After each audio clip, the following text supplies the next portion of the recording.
Welcome to another episode of 4G1G. We are Nate, Zip, Quincy, Mac, and I am Sista, and today we're going to be talking about the Hunger Games. But not just the Hunger Games, we're going to be talking about the YA dystopian genre as a whole. Yeah. I think you suggested we do this like last week, right? About us talking about the Hunger Games, if I remember correctly. I'm pretty sure it was you that suggested it, but we were thinking, what if we're going to be, are we just going to do the Hunger Games like trilogy, or are we going to be doing all of Suzanne Collins' books so far? But then we realized that we've got to read her latest book before we do that. Yeah. And that's going to be rough. it's going to be hard. That's going to hurt. Yeah, so I think we were talking about that too, like the new book or whatever horrors is going to be in that one. yeah, of course we were. I know what's going to be in there because I kind of sort of maybe live for spoilers.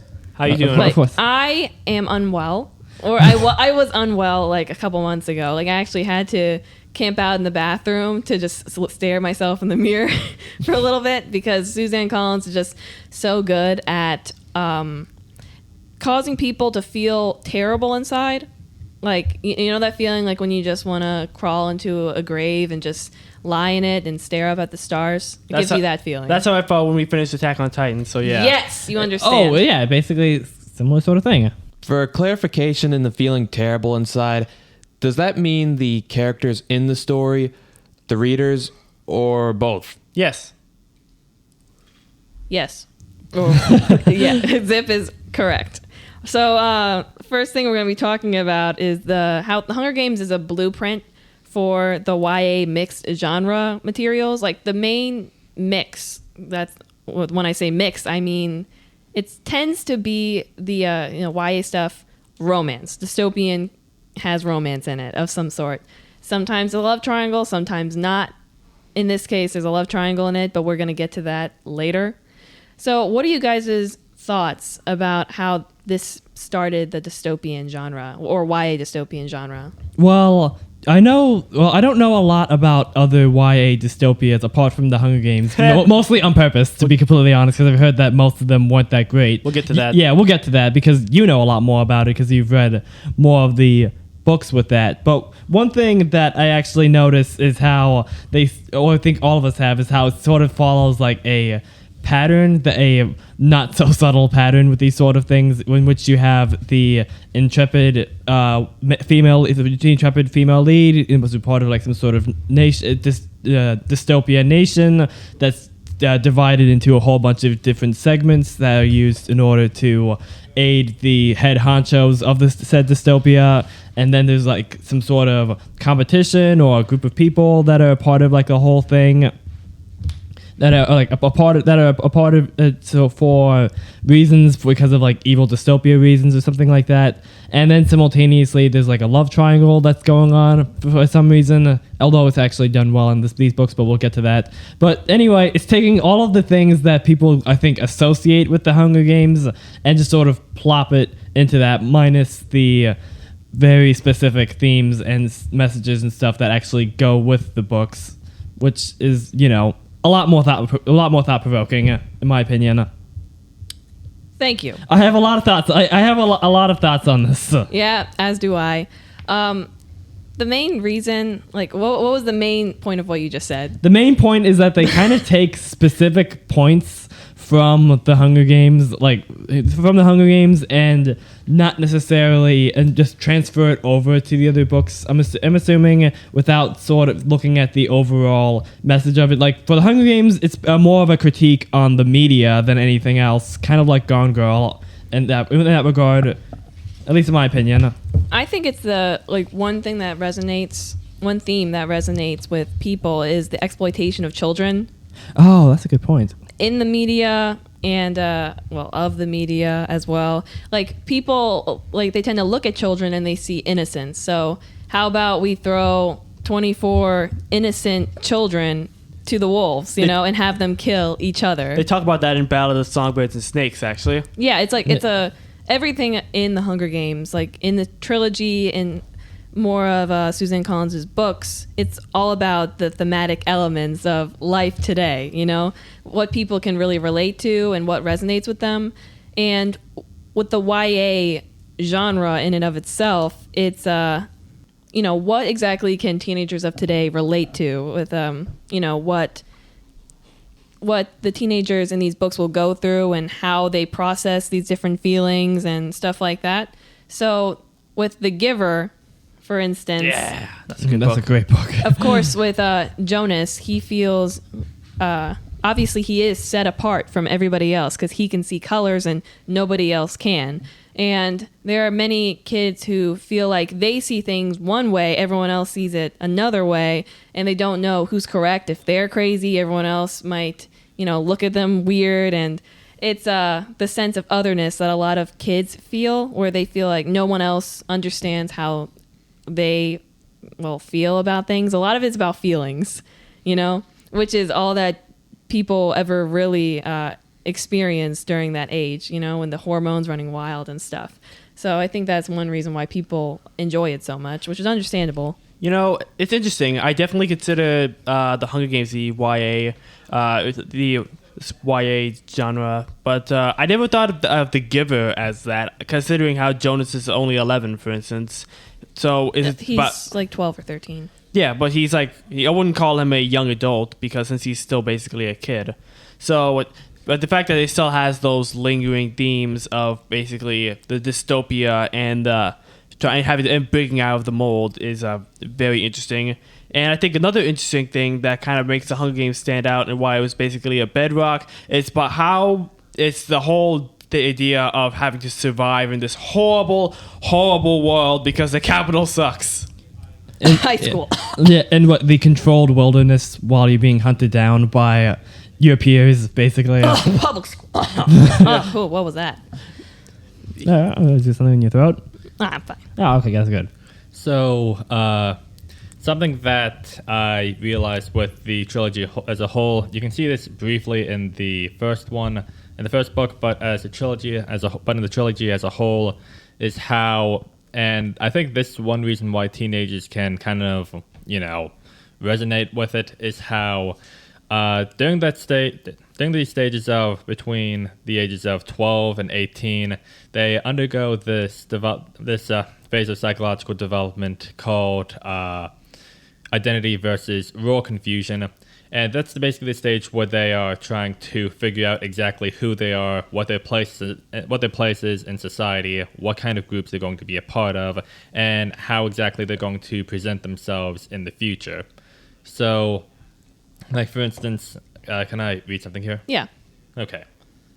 So, it's saying that, for instance, in the conflict is basically on the identity sides. If adolescents are supported in their exploration and given freedom to explore different roles, they are likely to emerge in this stage with a strong sense of self and a feeling of independence and control. And how the process involves exploring their interests, values, and goals, which help them form their own unique identity. Whereas role confusion is if adolescents are restricted and not given the space to explore or find the process too overwhelming or distressing, they may experience role confusion. This could mean being unsure about one's place in the world, values, and future direction. They may struggle to identify their purpose or path, leading to confusion about their personal identity. So in this case, the capital, if we're going to see it as in that perspective, then the districts, and as far as it being from Katniss's perspective as well as some of her friends, each of them being teenagers, and as well as the districts, are being oppressed by the capital, who are subjecting each of them to just the different districts, the different roles, and just limiting how much they are, capable of doing, and just the only thing that they can do really is survive and not fight back because they're not encouraged to fight back. And it's throughout the series, and as the series goes on, when they finally realize that they actually can fight back. And they can, and not just that, they can also win. It's kind of a pyrrhic victory in some instances by the end of the book, but it basically shows that it's actually possible to be able to find some form of freedom, that it's possible to find freedom in that society, and basically allowing teenagers to realize that as far as their own livelihoods, if they feel oppressed by how things are going, like in their own ordinary lives, then essentially maybe they can find freedom as well. That's at least what I'm getting from that. Yeah, That's wise words from someone who hasn't even read the book. Wow. but you've watched the movies, and they're pretty faithful to the books, though, so that helps. Especially the first one. Yeah, especially the first one. But additionally, I think that ends up like a gear gets thrown into the wheels a little bit because, of course, they're following in with that. But specifically with say Katniss, she has to like follow the role later on. Like in the first couple of books, she has to follow that role of being, the girl on fire, the first victor from District 12 and all that. And then cut to the third book with all the revolutionaries, with all the revolutionary stuff with her having to be, a revolutionary and having to stand in this green screen room and give the whole "we fight, we dare to end this hunger for justice." Just been in battle! sorry, you've just been in battle. She's not the first victor at District 12. That was Yeah. Lucy It would have been Gray. like, Yeah, but that was covered Yeah. up. That was covered up, wasn't it? Oh, yeah, it was, wasn't it? To go Yeah. back to the subject of The Giver and its position as a YA novel, when was it released? 1991, is that right? 1993, something like that. That was early. That's on. early. That's earlier than I thought. So back then, we can assume that the YA genre wasn't nearly as prolific as it is now, in the sense that it didn't have the Hunger Games frame of reference that a lot of YA novels are using now. Well, were using from before. Well, I would say that The Giver, it's not a genre in and of itself, but it's vastly different from The Hunger Games with how there aren't different districts. This is like one area. It's kind of like The Promised Neverland.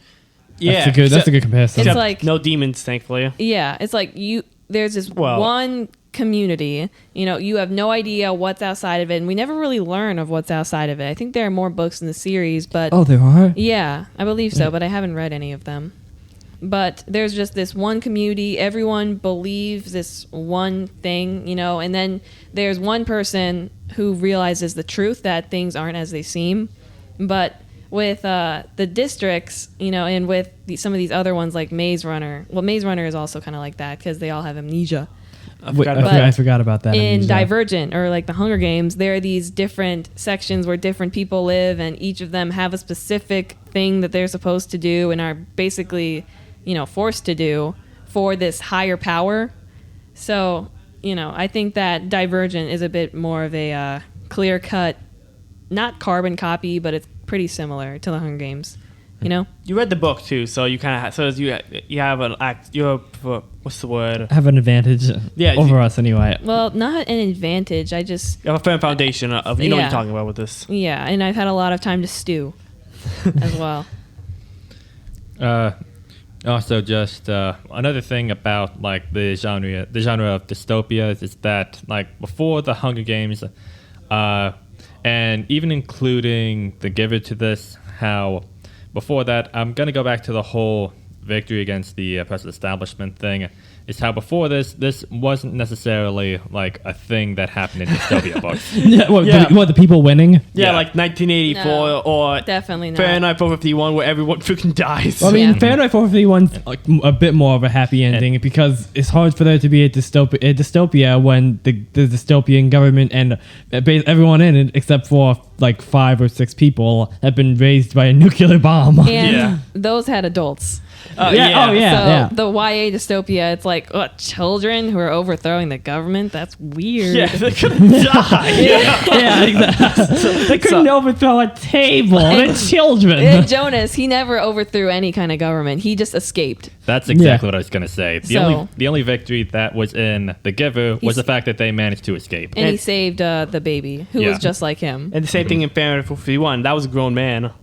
Yeah, and additionally, I think with the main difference, I guess, with the Hunger Games and the other YA things is how with novels like Fahrenheit 451 or The Giver, the governments there are a lot more sort of insidious. So burning books is just seen as another occupation, and the people who have books are just seen as crazy. plain and simple. That's how the world works. For the giver, no, everyone is just so kind of happy with living. They have no idea as to what's actually going on. Like even the big twist with Jonas's dad, he just seems to actually like be really chill with his job, which I don't know if I can say what it is because I don't want to spoil anyone. Yeah, but it really. That whole scene in the book is so horrible. Yeah, great job reading that, sister, because that was just... Yeah.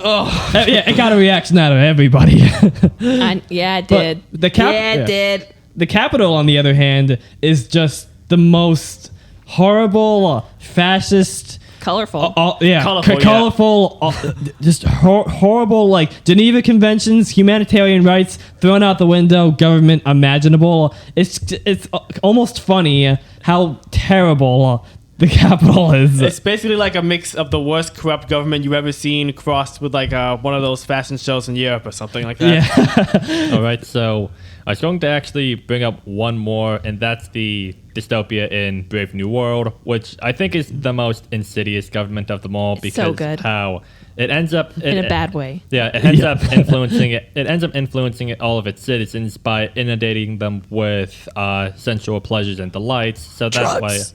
why. So that way they just feel so good and so good and happy in a short-term way that they won't necessarily question anything. And you have John the Savage, who is the outlier here, and just by the end of the book, like most of the characters end up banished, and John ends up killing himself. Yeah. So like it's another victory, and the that's capital some is victory. like the cap.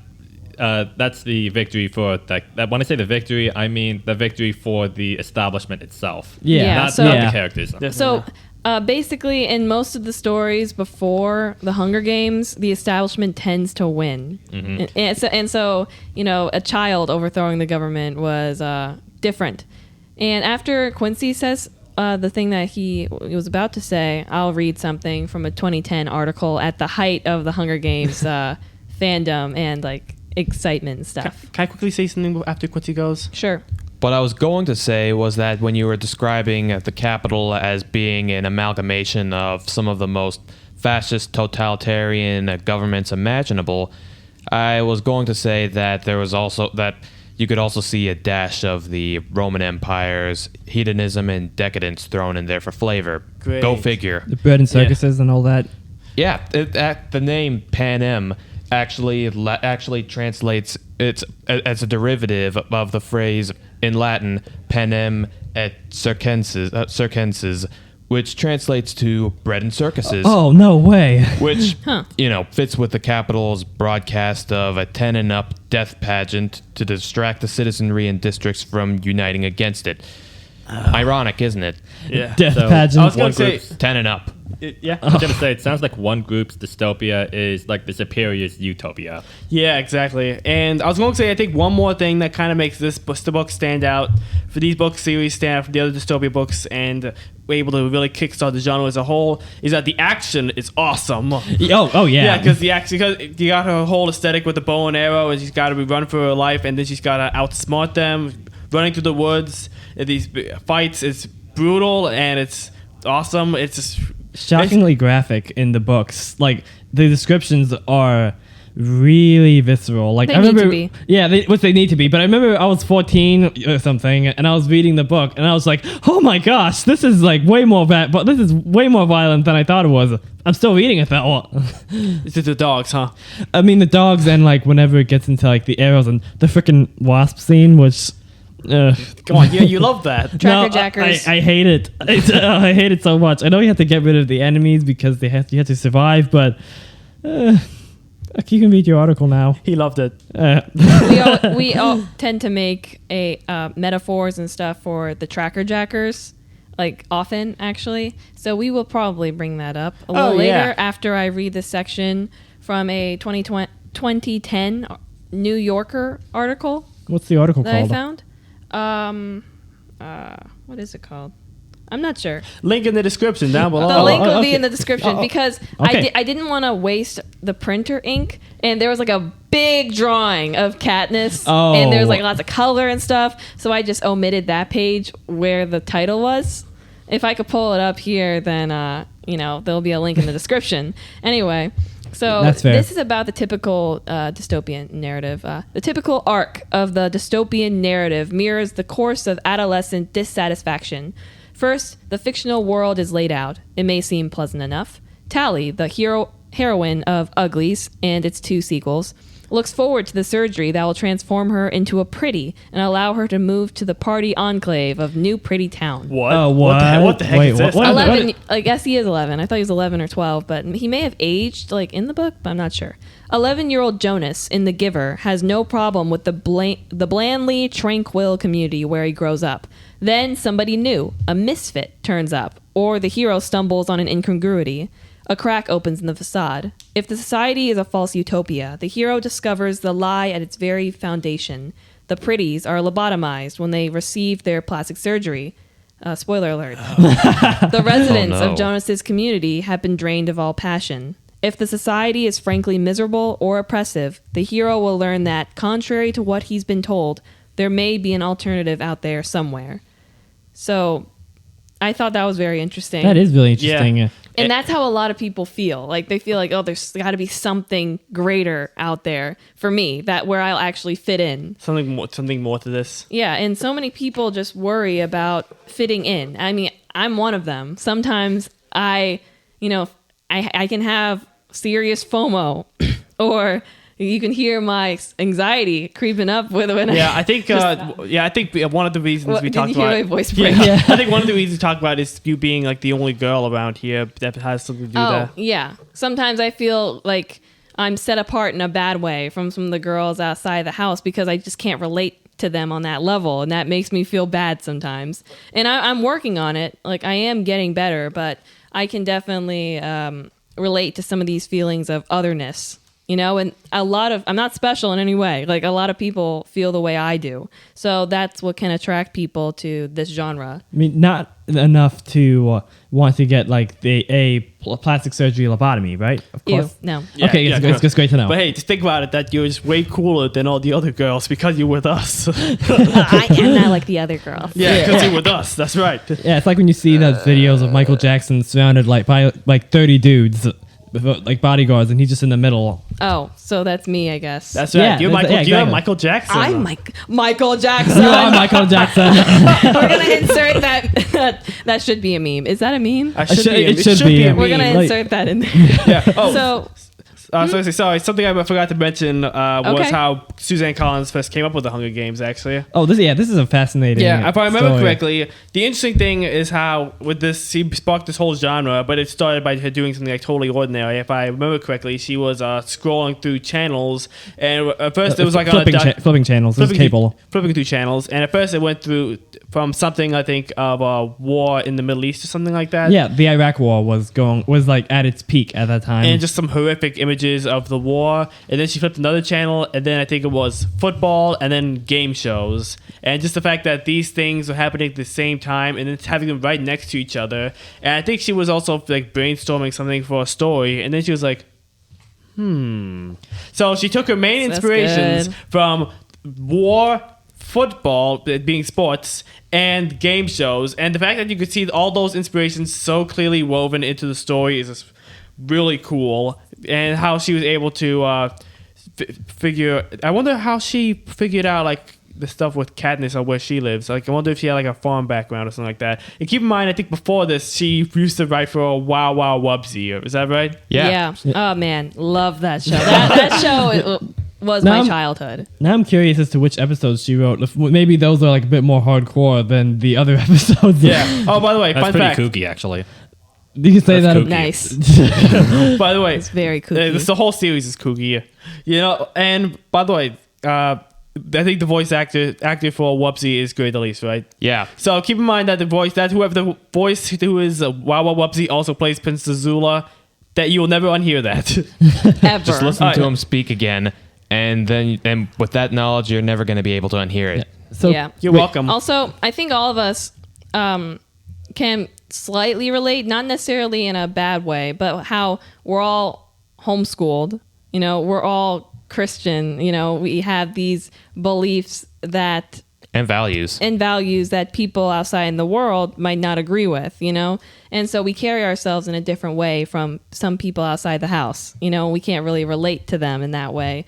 So I do think that on that level, we can also kind of relate to some YA dystopian things. Definitely relate to Katniss, who's having to go out into this world and having to, I wouldn't say act a sort of way, but having to experience this world from an outsider's point of view and having to figure out how to, you know, how to figure it out, I guess you could say. Thankfully, it's nowhere near as toxic, at least the areas where we've gone because of our parents. It's nowhere near as horrible as the Capital. Thanks, Mom and Daddy. Thank you, guys. Yeah, thank you. But, you know, it's something that also you have to keep, has to be kept in mind. It can definitely be hard to adjust at times. And sometimes we're kind of thrown like, whoa, what was that? You know, or some things that people say, you know, like the first time, remember what our sensei in karate, when she like said the you know, like dang around in front of us? She said dang, but you know, the D word.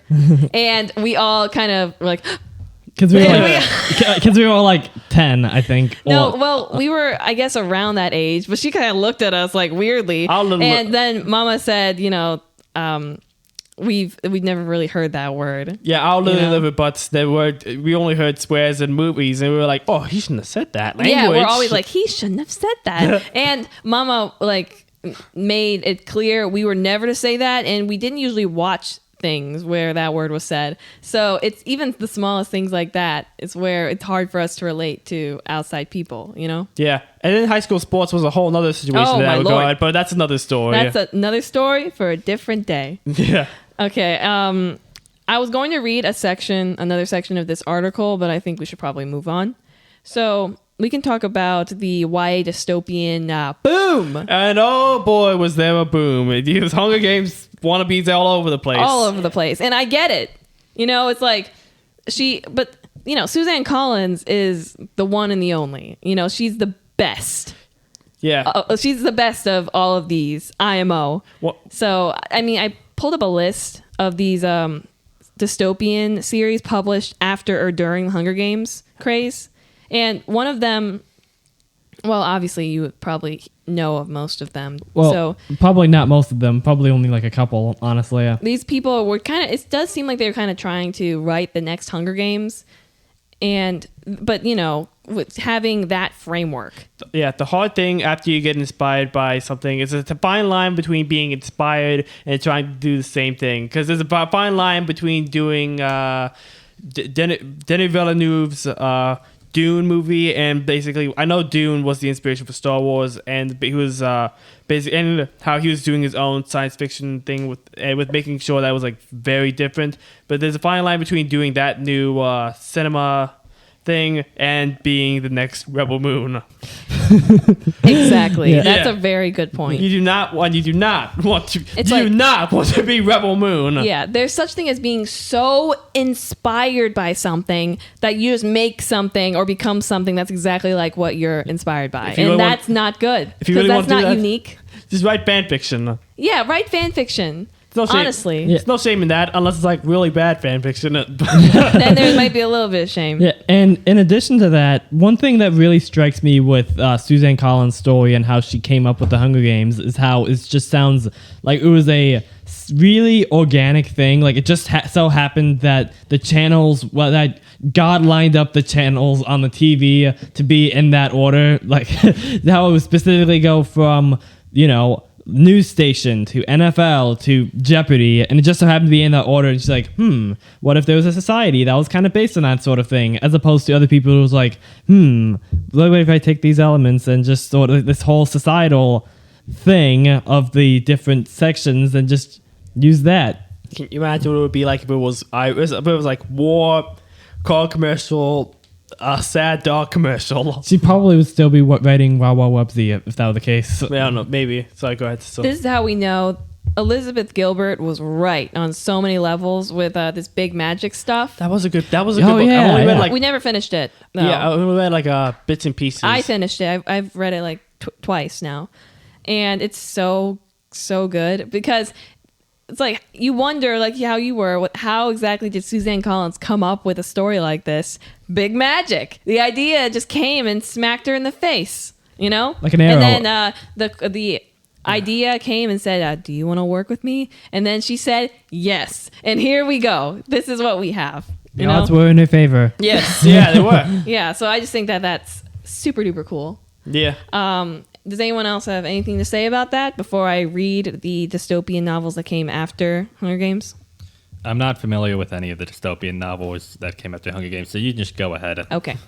I'm genuinely curious. So, apart from that, I never even heard of that one from the article, Uglies or something. Yeah. Yeah. Wait, so is that one good from what you've heard, or? no. Well, sorry, I answered too fast. That was too fast. I'm sorry. Here, you know what? Let me Google it. You go ahead and read the thing. I honestly think that, if I'm being entirely honest, I do think that it sounds a little silly Yeah. and like not exactly like something I would want to read. I think I tried reading like an Amazon preview of it and I was like, and moved on. Not like a laugh, just like, now I hang. Anyway, this is an AI overview of the numerous next Hunger Games books that emerged after the series' popularity. So I'm not sure if all of these are correct with the time frame, but you listeners can just let me know if any of these are incorrect. Yes, Quincy? You know, I can't help but think that uglies thing is an attempt at an analogy for how one sacrifices their individuality to conform to a certain beauty standard that the rest of society is holding fast to. Yeah, but the substance does that better, I think. Yeah. Yeah, we haven't watched The Substance. It's also, freaky, Quincy, man. I think you're wrong. I think it has something to do with something entirely different. Yeah, obviously. Also, I got a 3.8 out of 5 on Goodreads. So I guess that means it's not terrible. That means it's mid. Yeah, okay. Well, so that mid. means that not mid. It's like above Decent- average. decent. It means it's above average. Decent to me sounds like it's just a step, a little notch above okay. Like it's like a false compliment. Yeah, it's like it's decent. Yeah, that's I don't worse like than, that. That's probably worse than saying it sucked. Yeah, It looks like you got 4 stars on it. There's another Goodreads thing. So it's mixed reviews. Mixed, yeah. Mixed reviews. It's mixed. Okay, I'm gonna read this now. So the Divergent series. Futuristic Chicago. Okay. How many guns? Oh, well, that's Chicago? I guess so. Maze Runner series, the Testing trilogy by Joel Charbonneau. In a world recovering from natural disasters, young adults must compete in a series of tests to be selected for a place at the university. The protagonist, Sia Vale, discovers the process is more brutal and dangerous than she ever imagined. I'm sorry. Wow, that's. And then there's The Shadow Children by Margaret Peterson Haddix. The story follows a society. I'm not going to do it with every single one, but I just want to give you guys a little bit of reference of how this is similar to the Hunger Games, you know? And if there are any fans for any of these books out there, then We're not there's sorry. We're not sorry. There's nothing wrong with your tastes, and also, yeah, we're not sorry. Yeah, no. Mm-mm. The story follows a society where families are only allowed to have 2 children. It's China. That is China. 2 This children. is like North Korea. Yeah, okay. It's not, I think, Shadow crap, children, you're right. illegal third children, are forced to live in hiding until one risks everything to find out the truth about the government. What does this mean for us? That's a good The point. government, they have no idea what's coming from. Because technically, we came in 3 pregnancies. Yeah, Oh, wait. that's true. I mean, I It guess. means I'd make it. Oh, well, that's good for you. What would that mean? What does that mean for me? Uh, I'm extra illegal. I'll keep you safe. Yeah. Okay, thanks. Well, hey, we came in 2 You pregnancies. guys- If it's 2 pregnancies, we should be okay. So we could help. I don't think that's how it works. Well, why not? Wouldn't he be the illegal one? Of course I am. Yeah, the middle child, of course. And because of that, let me tell you, they should be very, very afraid.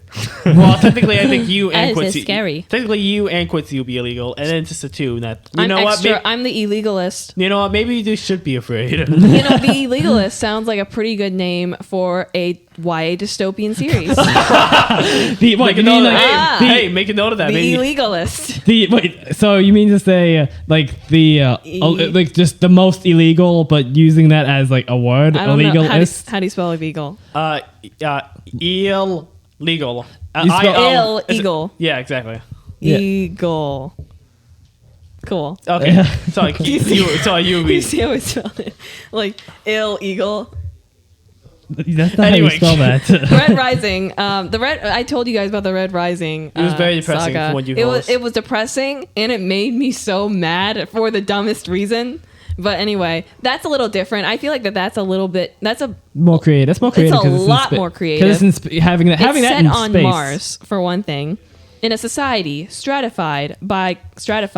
That's a good word. That's a good word. By color-coded classes, a young man from the lowest caste infiltrates the ruling class to bring down their oppressive society from the inside, and that is I can't. that's cool. It's like, man, I can't even call that a Hunger Games knockoff. That's like, cool. Yeah. like that kind of reminds me of Mistborn. Yeah, Yeah, it's it doing- it is like that.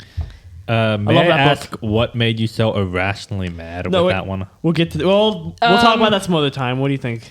Some other time, maybe when after I force myself. I'm sorry, Pierce Brown.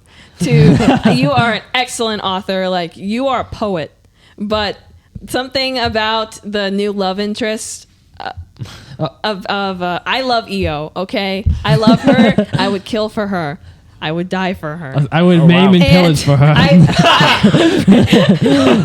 and pillage. So yes, all of those things, all of the above.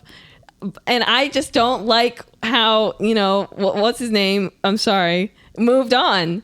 Even though it was after like 3 years and stuff. Yeah, at some point you just have to read the rest of it and then you kind of just talk about it just to cope. I'm going to talk about it because like I love the writing and I got through a large portion of the book. But when he started showing indication of it, You threw the book out the window. no, I was mad and I put it under my bed. Yeah. Okay, Scythe series by Neil Schusterman. In a futuristic society where death has been conquered, What? a group of Makima, Scythes crap. is tasked with managing the population by gleaning a limited number of people each year. 2 teenagers become apprentices to a Scythe and discover the dark secrets behind their utopian world. Okay, I mean that actually doesn't sound That too is bad. interesting. That sounds Now, insane. That sounds insane. This is why I said with the AI overview. That's why I said that not all of this is going to be correct and going to be the next Hunger Games because they're not all like they're a good amount, not a lot I would say, but a good amount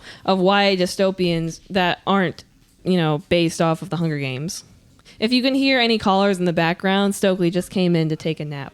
Yeah. Yeah, she can't come close enough to the mic, so we'll see if we can do that later. Now, some other ones that are about societal control and suppressed emotion, those are a little bit more like the Hunger Games, I would say. Oh. So Let's a couple examples. this one is Matched trilogy, a society called the Society controls wow. everything. We live From in a what society, people yeah. read to who they marry. When the main character's predetermined match changes unexpectedly, she begins to question the choices made for her. That is more similar. like This is the lobster. Yeah, it sounds like basically, a lobster. Then there's Delirium trilogy. This is kind of funny.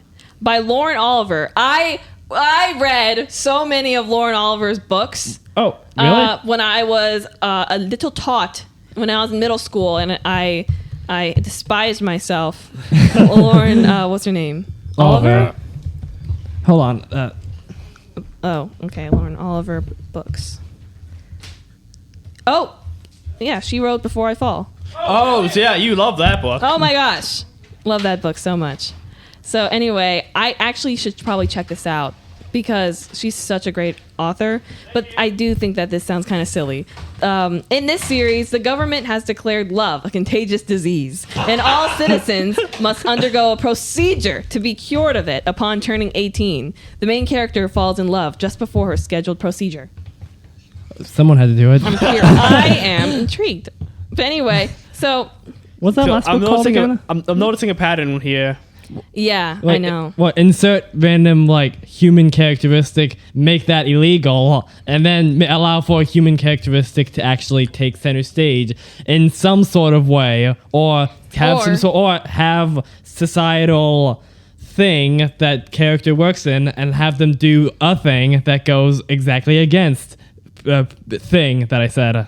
Or the government has decided that this thing is law, and then other people who are, being held in subjugation to this law, some of them, maybe 1 or 2, don't like it, or any of the others who don't are quashed. Yeah. If that's or squashed, quashed. And Yeah, I'm noticing suppressed. that a Yes. running theme is that there's an oppressive government that decides that makes everyone's lives suck. Some sort of division of classes. the young, most usually female protagonist, and having to get through this to survive. And the most obvious thing of whether you can tell it's a Hunger Games cop out or not is if there's some kind of competition. Yeah, honestly, Yeah, so I can see why it appeals to so many people. Yeah. It's like a Yeah. it's like a really good formula and a really good because. If as soon as person goes into the competition in Act 2, they can just get right to it, and it's just chopping bang, away. bang, boom. Bang, Yeah. bang, boom. Plenty of stuff to happen in the Act 2 world. Yeah, and it's very interesting. So Uh-huh. I get it, and I am going to read the frickin' Delirium series. Like, I can't wait. Oh my gosh. So it's basically like what they anime tournament arc, except you will die. yeah, so it is basically like that. And I get it, but it's been done to death. Yeah, exactly. At this point, it's been done so often. Do something else. Yeah, like those other ones that you read, like Red There's Rising. only two and that really stood what was out the to other- us. What was the other one? What was the other one? The thing that made them stand out. Scythe? The thing that The Scythe series? Yeah, exactly. That sounds crazy. Both were written by men. Not that has anything to do with it. Not Not that, anything wrong with Not that. there's anything wrong with that. The thing that made it different was the fact that I think I don't know if there's like any competition things or anything like that, but it's able to kind of stand out from the usual Hunger Games formula. Where but this is more blankety blank, or they become these scythes and they learn this more messed up than you would initially think. Because it already sounds pretty bad, so Well, maybe you should have seen the writing on the They wall. became apprentices, but yes. Yeah. So, we're tired of YA dystopias now. And we know it's why, because it's been done to death. Hollywood isn't, so that's why they keep trying to churn out as many Hunger Games movies as they can. Yeah. Including the new book, which came out how many months ago? At the beginning of this year. Beginning of this year, and they're already making a movie for it. I'm Yeah. sure the book is great. I'm sure the book is really, really great, but we'll see what happens with the movie.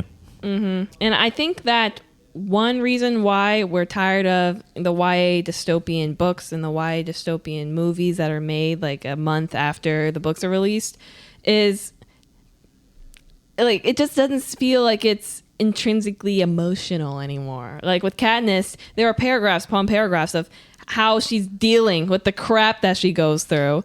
And I know that like for Beatrice, there might be stuff like this as well, but there's something that feels kind of surface level about it. Well, Superficial. For Katniss. Yeah. Well, for Katniss, it was way more personal because she's already got like a very rough backstory about, her dad died in a coal mining accident. Her mother is shut down, and the reason why she did this is very, very personal. It was to save her sister, and she needs to get back to her so that she'll be able to, help her again. And that's the whole thing that started that's the whole thing that started this, and it just keeps growing and growing and doesn't stop, which is what makes it so interesting. So it goes from protecting her sister to protecting other people that she cares about, Gale, Peeta, Haymitch, all these people who are under threat, basically. She even grows to care about Effie and the And- people that were, her stylists. That wasn't in the movie. That actually wasn't in the movie. And the fact that she grows to care for them, and they come to grow They to care really for her. care for her. Like when she has to walk out for the quarter quell, they are in Quarter quarter quell. quell. My bad. Like when she has to go through the quarter quell, they are like so sad. They're like really, really sad, like crying. And Katniss is like, wow, I had no idea they cared so much. And then cut to Mockingjay. It turns out that the rebellion kidnapped them and then stuffed them in a horrible cell for months where they were basically stuck in the dark. They didn't have, barely had any food. They didn't have any bathrooms or anything like that. And Katniss had no idea. And she was the one basically made sure to get them out of there. So that's also really interesting. and then they still helped her. And they still helped her. Yeah. And these are people from the they're Capitol. good people. Like Cinna. It was from the Capitol. He's awesome. And he's awesome. yeah. Like, as soon as he could, he started rebelling against the society that he was born into. Like, come on, what a G. And Then Effie, who one of the best decisions that the movies did was making sure she showed up more in Mockingjay. oh man, Yeah. putting her in Mockingjay Part 1 was That really was fantastic. great. And just really quickly, one of my favorite lines, but one of my favorite back and forths in the whole series is when I think I said this is in the movie. I don't think she shows up in the book.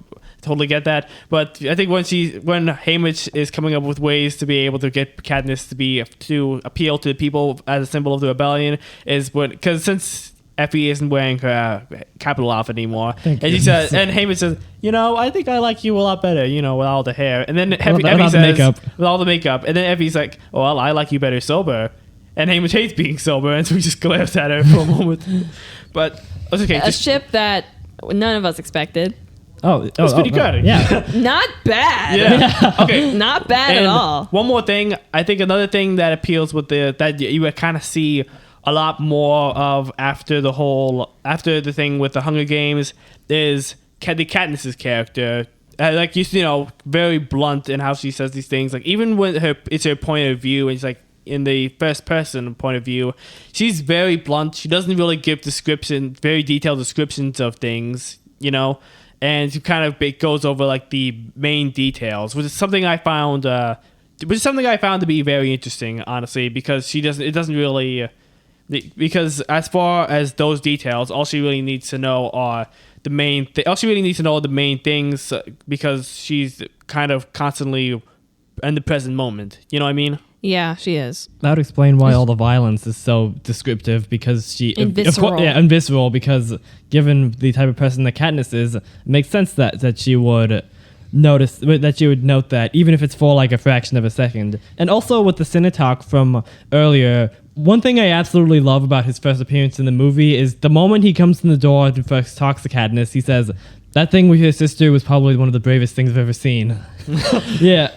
I just really love that. And of course, in the book, I really love how he's described as being one of the only really normal looking people there, apart from his the sort eyeliner. Gold eyeliner. Yeah, aside from the gold eyeliner, looks somewhat normal as opposed to the puffed up. It works for him though. Yeah. You totally like Lenny Kravitz. Oh, he's so, yeah, Oh my gosh. he's I knew you were gonna say something. Yeah. I think He's so cool. He's so cool. Katniss even he's got had such a vibe. And Katniss, yes, she totally had a little crush on him. And it was so cute. Like genuinely, it was so cute. Yeah. So basically, when he walked in, she was like, "Wow, for someone from the Who Capitol, is he looks pretty that?" good." And that being said, I miss him, man. Yeah, it makes scenes like the whole thing with her about to go out to the games, which that in tandem with the first thing of the cornucopia is, in my opinion, the best scene in the first movie. It is so beautiful. It is beautifully crafted. Didn't he kiss her on the cheek? Yeah, and gave her a hug right Aw. before they said 30 seconds. And Oh, that was so man, scary. Jennifer Lawrence's acting is so amazing. And She's literally shaking, which is so good. Which is very different from how she presents herself. And I think what you said, one of your favorite lines that Cassandra says is, "I'm not allowed to bet, but if I could, I bet it all on you, Fire Girl." Yeah, and right before he says that, how he put the pin on her jacket Yeah. and then just like, And then covered it up. and covered it up, because I don't know if they were on camera for that or not. I wouldn't be surprised. The whole movie makes it seem as though like a documentary, which I love a lot. Now let's talk just a little bit about why the craze of why dystopia is dead. So this is a article I found from Polygon.com. The YA dystopia craze died because it didn't evolve. The Hunger Games kicked off an obsessive interest in dark teen dramas that died for reasons besides oversaturation. So it wasn't just oversaturation that killed it a little bit. Give me a moment. Let me just find the proper paragraph I wanted to read. So, part of the way these dystopian fantasies avoided reality was by avoiding the real and relatable issues that teenagers face. Now, it includes Katniss in here, and I don't agree with that. So I'll just say Divergent's Triss and Maze Runner's Thomas are all teenagers, but their stories primary concession to their ages are the minor love triangles they face. And some people have serious problems with Katniss's love triangle, but we're going to get into that later. This is like the third time of us saying that. Their stories explore issues around technology, environmental destruction, and government control, but without, for instance, explicitly drawing parallels between the innovative ways teenagers use technology or interact with the education systems designed to shape them. Teenagers experience a plethora of emotions as we grow up, but these dystopian films rarely felt authentic about teen angst or anxieties. Their heroes felt just like generic adult heroes played by younger actors. So I thought that was interesting. But in this case, it's like generic young heroes played by adult actors. Isn't that strange? Would you look at that? Would you look at that? I mean, I kind of prefer that to I kind of prefer that than having child actors, in which case you literally just have the Hunger Games. But yeah, but what about Sixth Sense? Yeah, I don't know what to make of that. But I'm not saying, oh, let's get a bunch of children, put them in Hollywood, get them trained, and have them star in all these YA dystopian films so that young actor or young people can actually relate. And we make money. That's literally the Hunger Games, minus the murder, minus all of the war games. That's literally the Hunger Games. Yeah, but that's also traumatizing children. And the cycle repeats, and then more people will volunteer. I mean, they'll sign up. Yeah. The way you said that reminded me of Les Grossman. So. Yeah, I'm talking way on down the line. Yeah, but some people they can't relate anymore because it's like TikTok. TikTok was created for the purpose of advertising your business or things that that like maybe you made or that you just want to sell and stuff like that. It wasn't necessarily to be as superficial as it is today. Yeah. Or to be as obsessive like with the consumers of it and people who are aiding in the consumerism of it. And it was definitely not supposed to be as stupid as it is now. Yeah, my favorite way of it being used is by animators showing clips of their animatics or animations or things like that, and then going back to, and then so like, whoa, what is this? And then you go to the channel and then you find a plethora of stuff. Yeah, that feels great. So fun. I also like how some people, like singers or songwriters, how they could show us their progress. Jorge Rivera Aaron's. Yeah, he knows how to use that platform. He knows how to use it. Like that's how you're supposed to use it. You're supposed to show like your lyrical process or like how you write this music and things like that. You know, and of course he gives us some snippets into like his actual life and stuff like that, but he's actually given us some quality content. Yeah. You know? Now so go ahead, Mike. Yeah, it just makes me think, the way you were describing it, the shift with TikTok just makes me imagine that the two people who were originally attending it, like I don't know whether the execs are from like China or something like that. I think it's from China. Yeah, anyway, just originally making for that, but then they see all of the stuff that's there, but then they see the revenue that's coming from it. So then they just look at each other and they're just like, let's keep going with this. Let's keep going. Okay, anyway. That's how everything is started. It started for, with good intentions. The road to hell is paved with good intentions. But then people, like not so good people, get a hold of it and they try to turn it into something that is not safe for work or just not appropriate, not good, not, all these things. And what I've noticed is that many of the YA dystopian things, like obviously dystopian stuff that is negative, usually, but it's very, very negative and gritty and dark. And people need to just get right and be a little happier.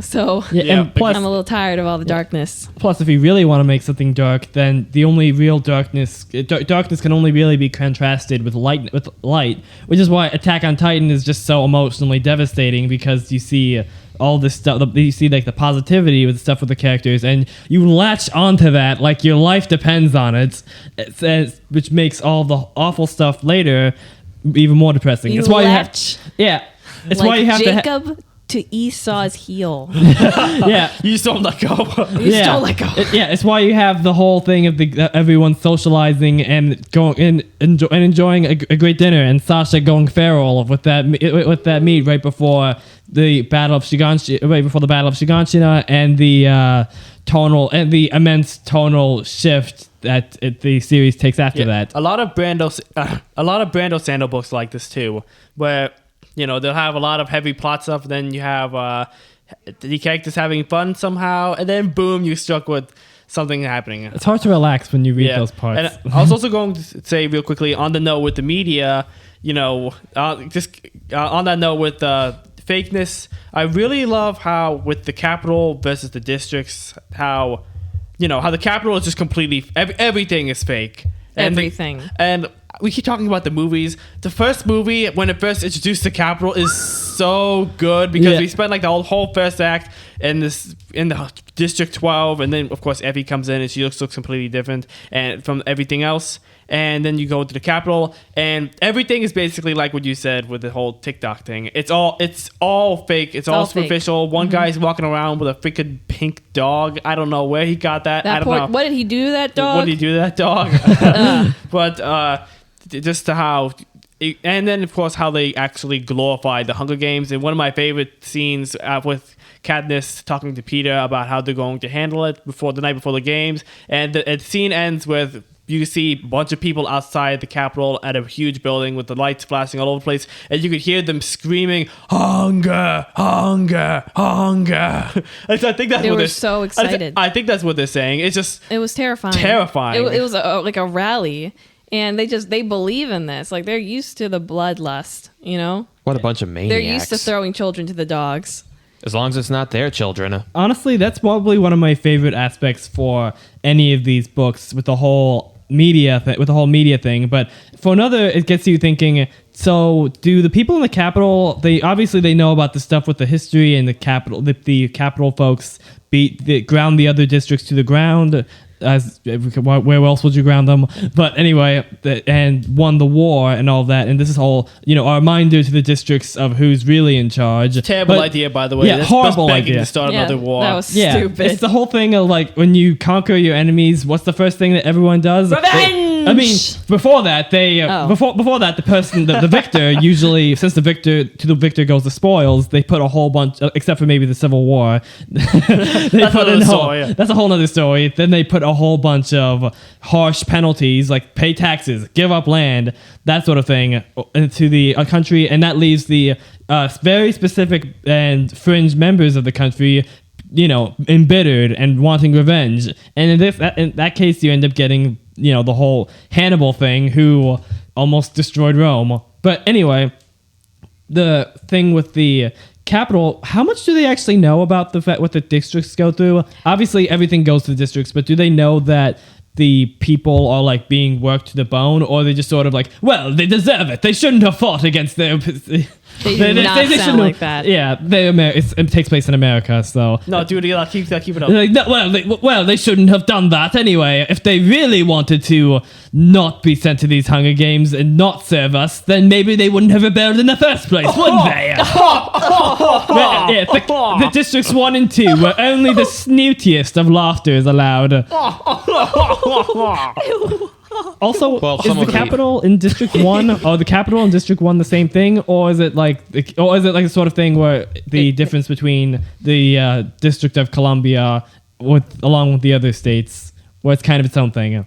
I think it might be that second one, with the Capitol being its own thing, while all of the districts start after that. District 1, 2, 3, and so on. And to answer your previous question, I'm pretty sure it might be that second one, where a lot of the inhabitants of the Capitol are aware of what the districts go through on a daily basis due to this heavily policed, stratocratic society that they're helping to maintain. But they're more than happy to not think about it as long as their own luxurious, sumptuous, wealthy lifestyles are able to be maintained for the foreseeable future. Also, you'd also probably be publicly executed if you do mention anything like that, because this government is totalitarian as imaginable. So all this talk about the Capitol being very fake and just having all of, this color and fakeness about it, something that I talk about the Society of Brave New World. It's honestly really reminding me of that, but with having more of a more oppressive and domineering edge to anybody who disagrees. So I just have one question. How long do you think the lifespan of the people in the Capitol usually is? Well, because I know that the lifespan for the people in Brave New World tends to be pretty short because of all the drugs and debauchery. But I know that they have like genetic engineering and things like that because of the Capitol, because of the stuff in the Capitol. So they've managed to find out. But then you have like Snow's whole condition. So do they have like a whole thing for where they can just prolong life, but then it's just very painful, or is this something else? Well, one indication is that Caesar Flickerman has been hosting the Hunger Games for 40 or 50 years, and he had like plastic surgery, and in addition to like probably enough makeup to paint the Sistine Chapel. So that's one indicator, and another is that Peter like straight up loses his leg in the first book, and has a cybernetic prosthetic instead. I always forget about that part. I wonder why they didn't put that in the movie. The VFX. I mean, they could just do a Luke Skywalker thing and say it's like a complete replica because capital. I guess I'm confusing it with Automail. That's a good point. Yeah. So if we think about how the 75th Hunger Games happened, it was 74th, right? In the first book, it was 74th Hunger Games. Yeah. And Snow was 18 years old in the ballad. That's right. During the 10th Hunger Games. So he's Dude, over 80 old. years old, right? Yeah. Over 80. And that was when his dad, Lucky Flickerman, who was just So ridiculous. Freaking Lucky and a stupid parrot. Yeah, Coriolanus Snow. Yeah, the bird who wouldn't talk for crap, and he had to resort to saying it, doing the voice under his breath, like imitating it. It was just That is humiliating. That's so The humble humiliating. beginnings of the Hunger Well, it's Games. like that was his father. That was his dad. yeah. That explains that. You know what? That explains a lot. When Caesar Flickman's all, you do it best, Mac. Welcome to the 74th annual Hunger Games. Oh, Stanley Tucci, what a treasure! Yeah. Oh, man, I think that was the first time you've seen him in a movie, and now I'll never forget him. God bless then, him. Yeah, but then again, it does usually feel a little weird when he does show up in a movie and he doesn't have blue hair, which is any Or movie. any hair. Yeah, or any hair, which is any other movie that he is in. But Yeah. man, he killed it. He killed it.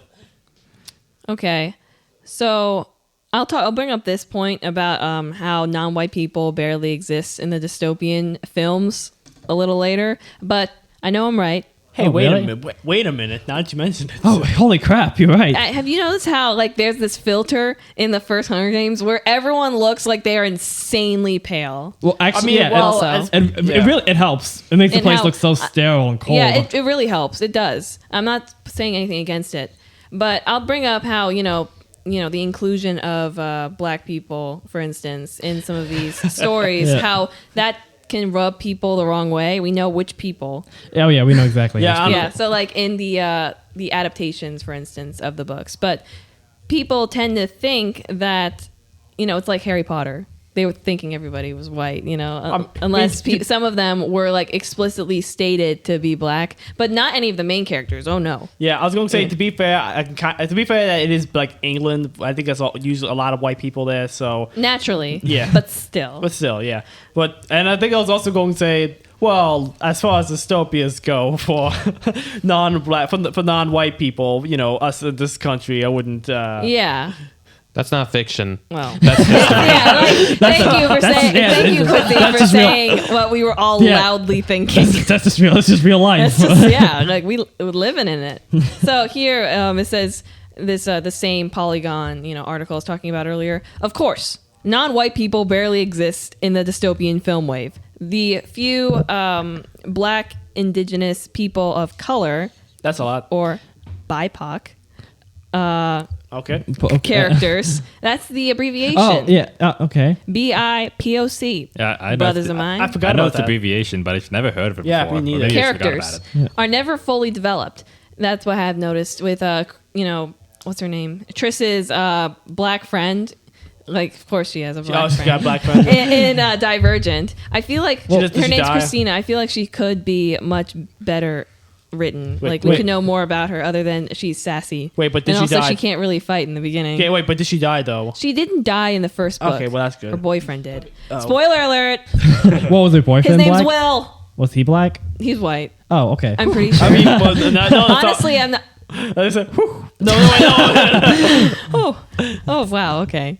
Studies highlight that white characters, I'm not sure, are far better represented in YA literature than other groups. That I know. which may help explain the way some fans were weirdly bothered by black characters in the Hunger Games movies. In such a white-leaning genre, they not only didn't expect anything else, they couldn't handle it when it arrived. If anyone says anything bad about Rue, I will smash your face in with a rock. I'll tell you that much. When I squeeze your lungs. Yeah, So yeah. you'll pull a thresh. Yeah, exactly. That guy's awesome. Yeah. It was also a rock the size of a loaf of bread. That's wild. Also, I don't know why he got that African. I don't know where he got that Egyptian-looking sword. I don't know how he picked it out. In the I don't know how- chaos. so fast in the chaos. But it was like, I was like, whoa. Yeah. These Yeah. dystopias suggest that they take place in some sort of post-racial utopia. But Well, they dystopia, but yeah. but they get there by suggesting non-white people wouldn't exist in a dystopian society. Despite Jennifer Lawrence and Shailene Woodley, she played Beatrice, dominating the genre with messages of female empowerment, they still live in fantasy worlds that amplify some real-world issues, like government outreach and profound inequality, that barely addresses the other real issues facing women and teen girls, like gender discrimination and harassment, pretending none of these things would exist in dystopian society when we know from real experience that oppressive regimes actually significantly compound the issue feels shallow and false. So I thought that was pretty interesting as well. Huh. I think- guess I another thing have with that- noticed. Sorry, I was still talking. Oh, go ahead. Also, I'm sorry about interrupting you earlier. Oh, it's okay. About the Jacob Esau thing. Like, I just kind of blurred it out, and I apologize. Oh, it's okay. You were following up on what I was on the analogy that I was saying. Yeah. Okay. But yeah, I have noticed that. You know, how it is about these different, areas and all the dystopia stuff, how each person is a part of this different sector. But none of the things with racial inequality or gender inequality come up. It's usually just person inequality. Well, the I'll- Hunger Games kind of acknowledges that because the District 8 is basically like the Jamaican sugar field. 11. 11, yeah. They do. I kind of... It's interesting how she goes over that without going over that. And then I think there's also another thing as far as the gender discrimination, where in order to get like a favor from the person in charge of District 12, it's girls got to do some The casting couch. Yes, casting couch. yeah. Thank you. It's just I remember when I read that I was like, oh god. I forgot about Yeah, that. Keep in mind, this is the people in the districts. This isn't the capital. These are the what are they The called? mayor, I think. No, not the mayor. It's People- the policemen. Yeah, It's like law what are they enforcement. called? No, not not enforcers. overseers. Not enforcers. Not overseers. not Peacekeepers. yes. Yeah. Yeah, that's it. The stormtroopers. Peacemakers, So peacekeepers. there are a few that reside in District 12 and they hate themselves. They hate their life there. But I mean, of course they do, right? We But get a bit of a peek behind the curtain Battle of the Songbirds and Snakes in that regard. you get a lot of that. But yeah, in order, like if a girl's family, if they're starving, if she wants to get some, more grain and stuff like that, then she might have to sleep with one of them. Yeah, I think Mainly yeah. this one guy who preys on young girls in the scene. Was this the bald guy in the second movie? Mister, if anyone is outside of your cabins, you'll be shot on sight! That guy. That was a new guy. Yeah, that guy only showed up in one scene. I hated him. Yeah. Yeah. Oh yeah. Also, I think isn't Katniss described as it's always described here in the books as having like olive skin or something like that. In so short. Yeah, I always say again. In short. Yeah, I always thought that she was like had darker skin in the book or something like that, right? Yeah. She spends Like a lot of time olive outside, skin, too. that's with olive skin, that's kind of brown, isn't it? Yeah. Yeah. And it's like Jennifer Lawrence did such a good She did job. such a good job. I can't be too upset about it. Yeah. It's honestly. But I always like when I find fan art that actually fits the description of the book. Yeah, me too. I'll find Yeah. some. I'll have to find some later to show you guys. Link in the description below. Hey. Preview time, ladies and gentlemen. As you can tell, I am not Zip. He offered for us to go back and forth with the podcast so I don't get burned out, which was so nice I simply couldn't turn him down. Anyway, check in next time for part 2, where we get into the strengths and weaknesses of the trilogy, the series' legacy, and whether The Hunger Games was the catalyst for the YA dystopia fad, or simply a breakout hit. Thank you for listening to part 1. If you're enjoying it so far or have any ideas for what we could talk about next, subscribe, like, and leave a comment so you don't miss our next episodes. We hope our discussion made your day a little better. God bless, and may the odds be ever in your favor